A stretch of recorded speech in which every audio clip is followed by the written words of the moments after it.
ఎక్కువసేపు బ్యాక్టీరియాకి ఛాన్స్ ఉంటది. ఎక్కువసేపు ప్రొడక్షన్ ఆఫ్ గ్యాస్ ఉంటది. సో, గ్యాస్ వచ్చిందని మళ్ళా బ్లోటింగ్ ఇబ్బందులు ఉంటా ఉంటాయి. సో, ఫుడ్ ఎక్కువసేపు ఉండకూడదు అంటే ఈజీ డైజెషన్ ఫుడ్ తీసుకుంటే బెటర్. అంటే ఎక్కువ వాటర్ ఐటెమ్స్ అంటే లిక్విడ్ ఫుడ్ ఎక్కువ తీసుకున్నా గూడా చలికాలంలో యూరిన్‌కి గూడా ఇబ్బంది అవుతూ ఉంటది గదా! అలా ఏం లేదు.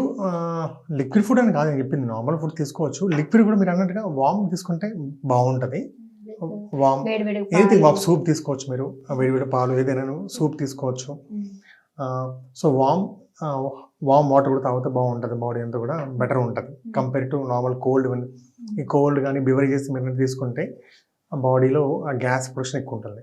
డాక్టర్ జనరల్‌గా అయితే సమ్మర్‌లో అయితే మనకి దాహం ఎక్కువగా ఏస్తుంది. ఎందుకంటే హ్యూమిడిటీ వల్ల లేకపోతే సన్ వల్ల మనకి దాహంగా ఉంది కాబట్టి ఇష్టానుసారంగా నీళ్ళు తాగేస్తూ ఉంటాం. కనీసం 4 లీటర్స్ వాటర్ అయితే తాగుతాం. కానీ చలికాలంలో అసలు దాహమే ఇవ్వదు.